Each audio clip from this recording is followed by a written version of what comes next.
Bien, nous allons appliquer ce que nous venons de voir pour appliquer un pourcentage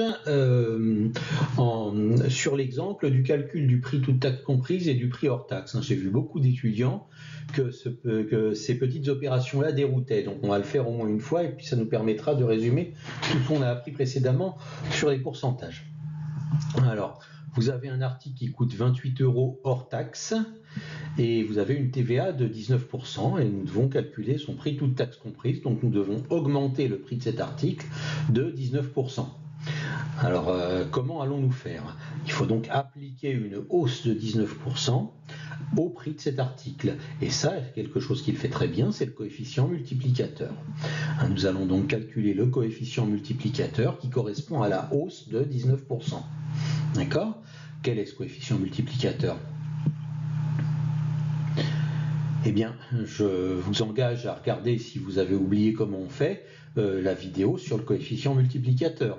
On vous y explique que pour trouver le coefficient multiplicateur, il faut prendre la variation écrite sous forme décimale et rajouter 1, tout simplement. D'accord? Donc là, nous avons une variation écrite sous forme de pourcentage, 19%. Et quelle est la notation décimale correspondante à 19%? 19%, c'est 0,19. Donc le coefficient multiplicateur, c'est 1 plus 0,19. Pour obtenir le coefficient multiplicateur, vous rajoutez 1 au pourcentage écrit, mais sous forme décimale. Et donc 1 plus 0,19, c'est 1,19. Voilà le coefficient multiplicateur. Et pourquoi s'appelle-t-il coefficient multiplicateur? Il s'appelle coefficient multiplicateur parce que c'est par lui que je dois multiplier pour augmenter quelque chose de 19%. D'accord? Donc pour calculer le prix avec la TVA, je dois augmenter le prix de 28 € de 19%. Donc je multiplie 28 € par 1,19. Donc j'appliquais la TVA, c'est faire 28 € fois 1,19 et ça nous donne 33,32.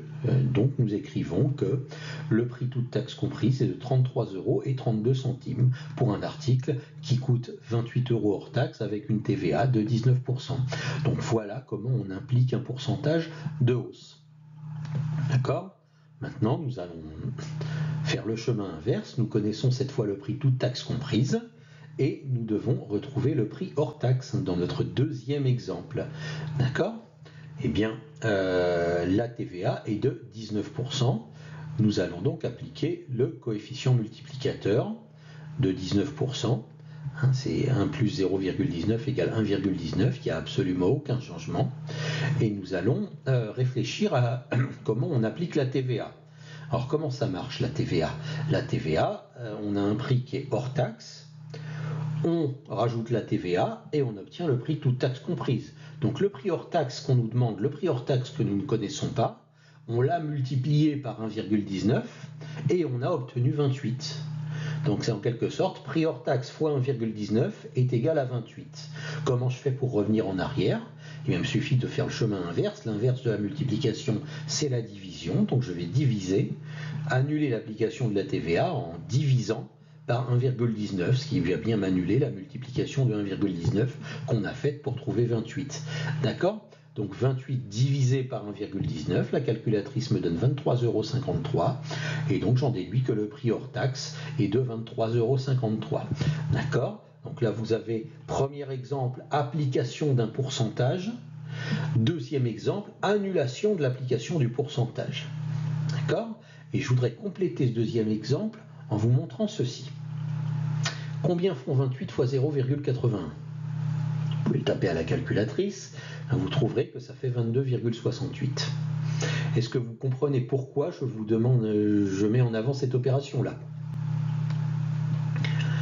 Parce que 0,81, c'est le coefficient multiplicateur qui correspond à une baisse de 19%.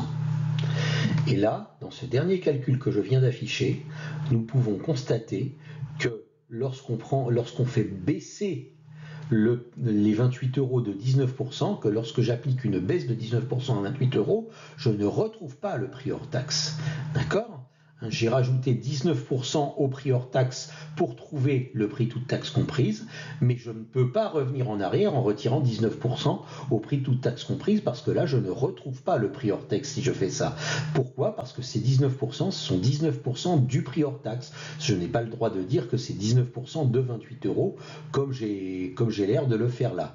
Un 0,81, c'est le coefficient multiplicateur qui correspond à une baisse de 19%, c'est bien 1 moins 0,19 qui donne 0,81. D'accord? Donc, ça, c'est une erreur très très commune, ça je le vois tout le temps. Ne vous avisez pas de retrouver un prix hors taxe en appliquant une baisse ayant pour base le prix toute taxe comprise. D'accord? Vous devez diviser par le coefficient multiplicateur qui correspond à la hausse de la TVA. D'accord, à la hausse appliquée par la TVA. Voilà, donc voilà, alors ne tombez pas dans ce piège. Voilà comment on fait pour retrouver un prix hors taxe, et voilà comment on ne fait surtout pas. Voilà, on ne trouve pas la bonne réponse en réduisant le prix TTC de 19%, on trouve la bonne réponse en annulant la hausse de 19% appliquée au prix hors taxe. Parce que la TVA s'applique toujours au... Je l'ai déjà dit 10 fois, la TVA s'applique toujours au prix hors taxe. D'accord? Ne vous avisez pas d'appliquer la TVA au prix toute taxe comprise, comme je l'ai fait dans ce qui est ici et qui est complètement faux. Ça, c'est complètement faux. Ne vous avisez pas, je vais signaler que c'est complètement faux, ne vous avisez pas de faire ceci. Donc voilà comment on passe d'un prix hors taxe à un prix toute taxe comprise et inversement.